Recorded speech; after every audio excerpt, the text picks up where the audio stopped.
ये आ सकता है बजट में। और हमारे साथ तैयार है हमारे संवाददाता तरुण शर्मा। तरुण, बताइए क्या है बजट स्पेशल आज आपके पास? बिल्कुल, मैं बताना चाहूंगा जो खबर है वो इंश्योरेंस सेक्टर से जुड़ी हुई है। 29 नवंबर को डिपार्टमेंट ऑफ फाइनेंशियल सर्विसेज ने एक डिस्कशन पेपर निकाला था और वो डिस्कशन पेपर की में अप्लाई करने की या कमेंट देने की जो आखिरी तारीख थी वो थी 15 दिसंबर। और जो हमारे सोर्सेज हैं वो ये बता रहे हैं कि बजट के अंदर इंश्योरेंस अमेंडमेंट एक्ट आ सकता है। डीएफएस इसकी पूरी तैयारी कर रहा है। लेकिन इस एक्ट क्या क्या चेंजेस आएंगे ये मैं अपने दर्शकों को बताना चाह रहा हूं कि जो हमारे सोर्सेज हैं वो ये बता रहे हैं कि जो अभी 100 करोड़ की आपको मिनिमम रिक्वायरमेंट जो होती है किसी भी इंश्योरेंस कंपनी को खोलने के लिए, और 200 करोड़ जो री इंश्योरेंस कंपनी यदि आपको खोलनी है तो उसके लिए जो रिक्वायरमेंट होती है उस रिक्वायरमेंट को हो सकता है कि कम किया जा सके। और जो अभी सॉल्वेंसी जो 1.5 रेशियो में रखी जाती है इसको भी कम किया जा सके। इस पे डीएफएस विचार कर रहा है और ये विचार आईआरडीए के साथ चल रहा है। इसके साथ साथ जो कंपनी यदि हेल्थ में है, यदि वो चाहे तो वो लाइफ में यदि अपने प्रोडक्ट बेचना चाहती है तो ये कंपोजिट स्कीम को भी पर भी फैसला हो सकता है, उसको भी मंजूरी मिल सकती है। इस तरीके का डीएफएस में विचार चल रहा है। तीसरा है इंटरमीडिएट्स जो हैं उनको हर साल अपना लाइसेंस रिन्यू कराना पड़ता है। तो क्या उनको हर साल कराना पड़े? एक बार उन्होंने यदि अपना लाइसेंस ले लिया है तो क्या वो लाइफ टाइम रहे?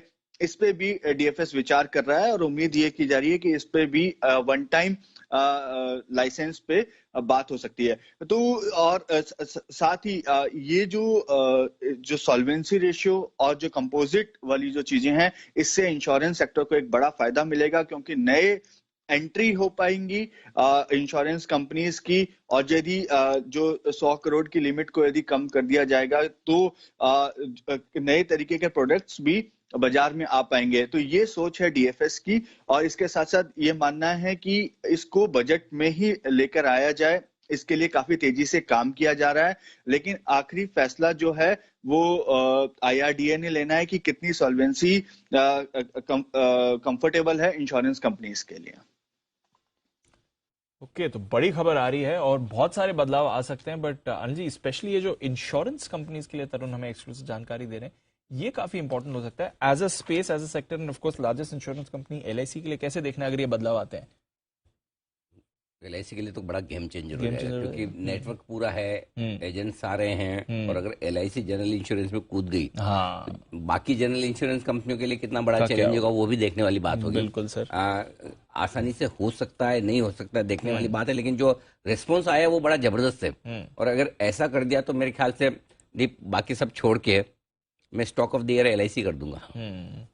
अच्छा, हाँ हाँ, अगर ये हो अगर गया ये तो हो हाँ। जाता है तो बजट में, क्योंकि ये बड़ी चीज हो जाएगी एलआईसी के लिए। अगर आप सोचिए एलआईसी जनरल इंश्योरेंस बेचना शुरू कर दे, आपके पास सारे एजेंट्स हैं, पूरा नेटवर्क है, सिस्टम है, प्रोसेस है, सब कुछ है, सबसे पुराने। और सबसे बड़ी बात है कि क्लेम रेशियो के लिहाज से अगर आप देखें तो एलआईसी का क्लेम रेशियो जो लाइफ में है वो बेस्ट है।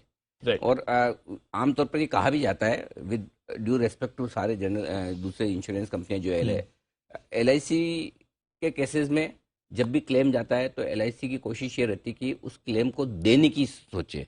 और दूसरे कंपनियों के केस में आता है तो वो सोचते हैं कि इस क्लेम को कैसे रोका जाए। ये आमतौर पर प्राइवेट सेक्टर और पब्लिक सेक्टर की कंपनी के बीच में ये हमेशा धारणा रहती है। ये लाइफ इंश्योरेंस की बात कर रहा हूँ, जनरल इंश्योरेंस की नहीं। तो ऐसे में जाहिर सी बात है कि अगर एलआईसी अपने प्रोडक्ट लेकर आएगी तो लोगों का भरोसा जनरल इंश्योरेंस में भी वहां पर ज्यादा रहेगा ही, बिल्कुल क्लेम सेटलमेंट के हिसाब से। तो अल्टीमेटली लाइफ इंश्योरेंस में क्लेम सेटलमेंट की इंपॉर्टेंस कम होती है, लेकिन जनरल इंश्योरेंस में क्लेम सेटलमेंट की इंपॉर्टेंस बहुत ज्यादा है। आपकी कार डैमेज हो गई, कितना पैसा आपको देना पड़ रहा है।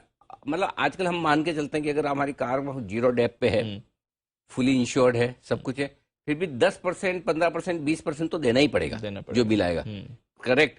जबकि होना कायदे से ये चाहिए कि देना ही क्यों है। तो वो क्लेम सेटलमेंट वाला मामला जो है ना उसमें एलआईसी हमेशा एक स्टेप ऊपर है।